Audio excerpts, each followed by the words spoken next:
agar hidup manfaat. Rindu surga. Assalamualaikum warahmatullahi wabarakatuh. Alhamdulillahillazi tasofa bil kamalat sayyidina Muhammadin ayada bil mu'jizat wa ala alihi wa ashabihi fa'alul hasanat wa istinabul munkarat. Allahumma sholli wa sallim ala sayyidina Muhammad wa ala alihi wa ashabihi allazina taharahumullahu anil juhud. Amma ba'du. Yang saya hormati para perkumpulan Rindu Surga yang tidak bisa sebutkan satu persatu, mudah-mudahan mendapatkan rahmat dan ridho dari Allah Subhanahu wa Ta'ala. Puji syukur kita kepada Allah Subhanahu wa Ta'ala atas rahmat serta hidayahnya, bahkan kita diberikan kesehatan oleh Allah sehingga kita dapat berhalaqah, bersilaturahmi setiap malam Jumat rutin, yaitu pembacaan Yasin, pembacaan tahlil tasbih, kemudian disusul dengan tausiah. Mudah-mudahan kumpulnya kita ini dicatat oleh Allah menjadi catatan amalan kebaikan kita di hadapan Allah Subhanahu wa Ta'ala. Shalawat serta salam kita curahkan kepada Nabi besar Muhammad sallallahu alaihi wasallam beserta keluarganya, para sahabat, para tabi'in, para ulama yang memperjuangkan agama Islam. Juga kita selaku umatnya mudah-mudahan diberikan kekuatan oleh Allah Subhanahu wa Ta'ala untuk bisa mengikuti ajaran syariat Nabi besar Muhammad sallallahu alaihi wasallam. Mudah-mudahan kelak kita di yaumil akhir mendapatkan syafaat dan pertolongan dari Nabi besar Muhammad sallallahu alaihi wasallam.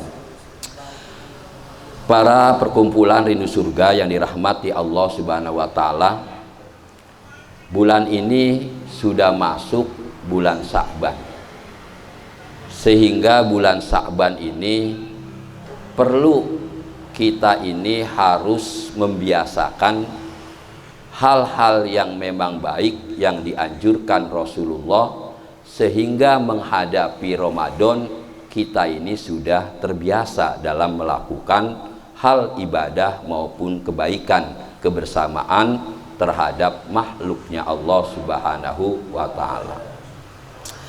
Sehingga Ramadan kita, ketika kita datang Ramadan, benar-benar tuh disambut dengan kegembiraan. Man fariha biduhuli Ramadan, ya, di orang yang menyambut atau bergembira datangnya bulan Ramadan, haramallahu jasaduhu ala niron, yaitu diharamkan oleh Allah masuk ke dalam nerakanya Allah. Nah, persoalannya kan kita di bulan Sya'ban ini harus ditempa. Bagaimana kemudian di bulan Ramadan ini atau datangnya bulan Ramadan benar-benar gembira gitu. Bukan gembiranya kamuflase ya, artinya bohong-bohongan. Saya khawatir ketika di bulan Sya'ban kita tidak sinergi antara lahiriah dengan batiniah pada waktu di bulan Sya'ban, saya rasa di bulan Ramadan awal akan datangnya bulan Ramadan ini ngerinya gembiranya bohong-bohongan. Gembira karena mungkin dapat THR, gembira mungkin dia nanti makannya lebih banyak di bulan Ramadan.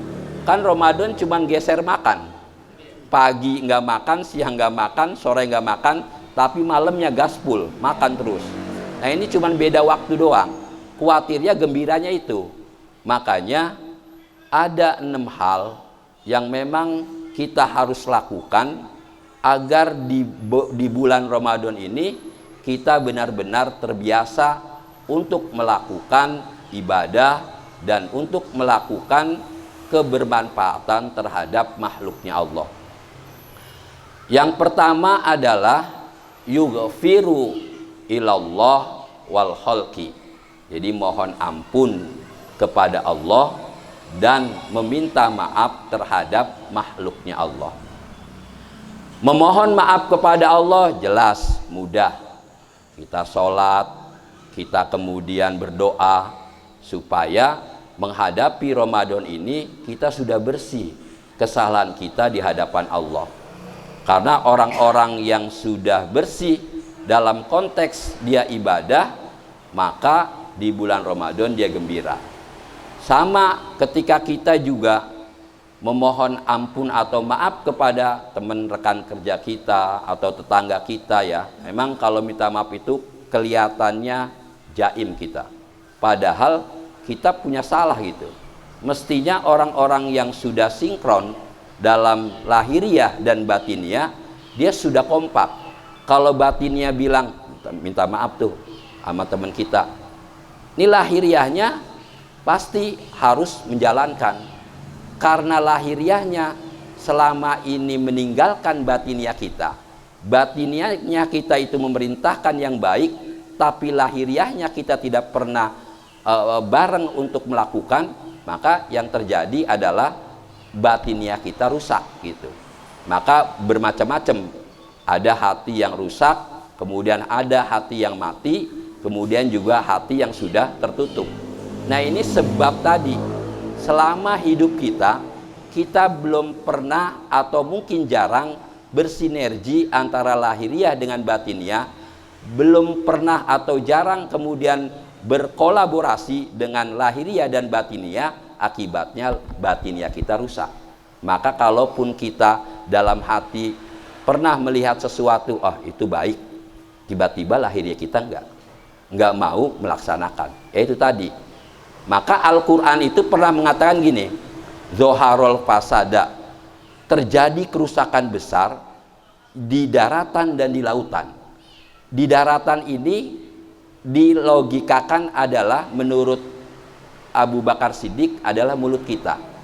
Kemudian lautan adalah batin kita atau hati kita. Ketika lahiriah kita rusak dengan sebab mulut kita misalnya membuat orang sakit hati, membuat orang kemudian marah. Ini kan akibat mulut kita. Nah ini rusak nih daratan kita. Kemudian rusaknya lahiriah kita itu sebab tadi iri dengki, hasud atau jumawa dan lain sebagainya, maka rusak lahiriah kita. Nah lahiriah kita ini rusak, batiniah kita itu kan tempatnya malaikat. Karena tempatnya malaikat yahdi wa mayyu'min billahi yahdi qalbahu. Allah memberikan petunjuk lewat malaikat, kemudian malaikat membisikkan lewat hati. Kalau hati kita sudah rusak, hati kita ini sudah tertutup, maka dia akan malas untuk memerintahkan lahiriah kita. Maka wajar kalau ada orang malas, kalau ada orang enggan ibadah. Nah ini mungkin batiniahnya sudah rusak, sudah tertutup.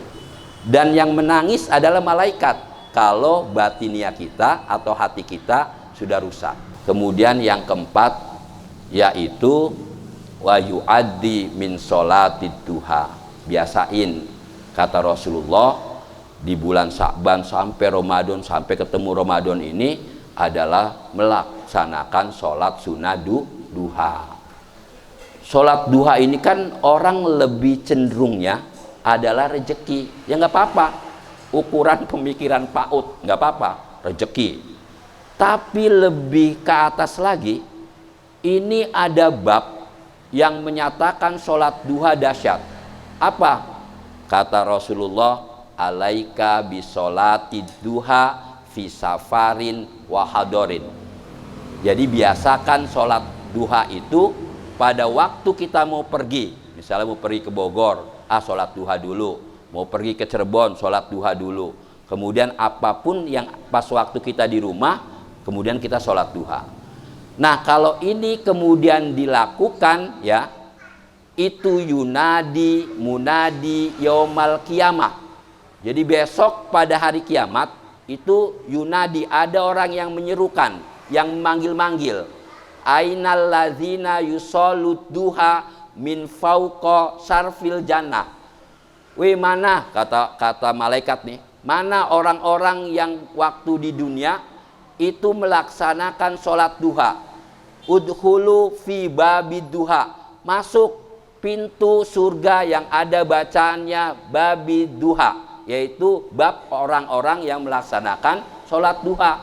Jadi besok tuh nggak dipanggil malaikat, Yunadi munadi aina to'am, hei orang-orang yang banyak makan, aina sarbi, orang-orang yang banyak minum, aina ngobrol gitu misalnya, banyak orang-orang yang ngobrol, sini masuk surga. Ada pintu bacaannya orang-orang ngobrol, ada pintu orang yang banyak makan dan minum. Enggak gitu, tapi ada bab atau pintu yang bacaannya adalah sholat duha. Dan sholat duha ini ternyata bukan kaumnya atau umatnya Nabi Muhammad, tapi umat-umat sebelumnya itu juga melaksanakan sholat duha. Tuh, wa ma ba'asa, dan Allah tidak mengutus para nabi itu melainkan mereka melaksanakan sholat duha. Jadi bukan umat Nabi Muhammad, tapi sebelumnya juga sudah melaksanakan. Nah, ini yang harus kita lakukan, yaitu sholat duha. Istiqomah, pokoknya males kayak apa ya sholat duha, niatnya melillahi ta'ala, tapi dengan barokah kita istiqomah, yaitu terangkat semua. Nah, itu yang ketiga ya. Kemudian yang keempat adalah yang harus kita lakukan di bulan Sya'ban ini, yaitu waman tasoddaqo siron ya. Jadi biasakan kita ini bersodakoh rahasia gitu. Memang Al-Quran juga mengatakan ada sodako yang sifatnya rahasia dan terang-terangan. Biasanya kalau yang terang-terangan ini untuk memotivasi orang-orang yang belum untuk melakukan sodako. Biasakan kalau di masjid tuh dari Haji Ahmad 500.000 gitu. Kan ini seolah-olah ria, padahal niatnya untuk memotivasi yang lainnya gitu. Tapi ada juga orang yang nggak mau disebutnya hamba Allah gitu kan. Nah, ini juga termasuk rahasia. Maka ibadah rahasia pernah saya sampaikan adalah al-ikhlasu siron. Jadi orang yang sodako rahasia itu adalah orang yang ikhlas gitu. Sehingga karena ikhlasnya adalah dia tidak akan malaikat itu tidak akan mampu mencatat gitu, mencatat berapa kebaikan orang tersebut, saking rahasianya gitu. Sampai-sampai malaikat juga ngadu sama Allah, ya Allah, ini orang berapa pahala yang akan saya catat, karena saya tidak mampu. Dia itu bersodakoh rahasia, dan ini karenamu ya Allah. Akhirnya kata Allah, ini urusan aku. Sama iblis juga tidak mampu merusak ibadahnya atau sodakohnya orang-orang yang sangat ikhlas dan sangat rahasia karena Allah. Sehingga orang-orang yang bersodakoh sangat rahasia ini boleh-boleh saja, dan terang-terangan juga boleh-boleh saja. Yang terang-terangan niatin untuk memotivasi orang lain, yang kemudian rahasia ini kita mengharapkan betul-betul karena Allah Subhanahu wa ta'ala. Nah, ini yang keempat ya.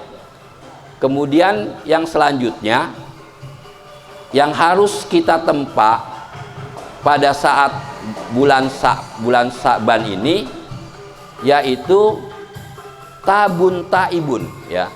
Jadi orang-orang yang jiwanya atau kemudian fisiknya ini muda ya. Misalnya umur-umur 20 tahun, umur-umur 30 tahun ini sudah melakukan hal-hal yang sifatnya adalah bertobat sama Allah. Jadi orang tobat kalau muda ini lebih baik gitu ketimbang yang sudah tua. Jadi ada baik, ada lebih baik, ada sangat baik gitu ya. Guru saya ngajarin gitu. Baik itu ada 3. Baik, kemudian sangat baik, lebih baik. Kalau ada orang tua tobat, ukurannya baik. Tapi kalau ada anak muda yang tobat, nah itu lebih baik gitu. Apalagi orang alim tobat, nah ini sangat baik. Udah istiqomah, rajin, ibadah rajin, tapi dia tobat terus, nah ini sangat baik ukurannya gitu. Sodakoh karena dilihat orang baik aja, karena baiknya apa? Sodakoh. Tapi kemudian dia sodakohnya betul-betul niat karena membantu orang ya, membantu orang atau nanti pengen dapat pujian orang, yaitu sangat baik. Nanti lebih baik lagi rahasia. Nah, itulah ukuran baik sangat baik, lebih baik. Sehingga orang-orang yang masih muda bertobat ketimbang kemudian sudah tua itu sama-sama baik, tapi ukurannya ada yang lebih baik. Nah, itu yang kelima ya. Kemudian yang terakhir, bulan Sa'ban ini yang harus kita lakukan adalah wa majalasatil ulama. Jadi dari bulan Sa'ban ini sering kita ini selalu bersama ulama. Ada ulama di mana pengajian di masjid atau di musola, minimal kita terpanggil. Karena apa? Karena di dalam hadis Rasulullah dikatakan tamanna Jibrila ayakuna mimbani Adam, kemudian lisabhin hisolin. Sebetulnya malaikat Jibril ini mengharapkan ingin jadi manusia, sebab ada manusia yang selalu bersama dengan ulama. Kalau ada ulama di masjid atau di musola, kemudian kita taklim, kemudian kita bersilaturahmi, ini malaikat iri ingin menjadi manusia. Kenapa? Karena begitu banyaknya pahala, karena begitu hebatnya yang tadinya tidak tahu menjadi tahu, yang kemudian tadi imannya tipis kemudian imannya rendah kemudian menjadi leading. Nah, ini sebab dia ini bersama ulama. Nah, orang-orang bersama ulama insya Allah hatinya itu akan terang, hatinya itu akan terarah, sehingga menjadi sinergi antara lahiriah dengan batiniah. Nah, itu saja yang bisa saya sampaikan. Mungkin nanti ada dialog, hal-hal yang menjadi kita belum tahu, kita sama-sama sharing. Mudah-mudahan ada manfaatnya, khususnya pribadi saya. Kurang lebihnya mohon maaf. Wallahul muwaffiq ila aqwamit thoriq. Wassalamualaikum warahmatullahi wabarakatuh.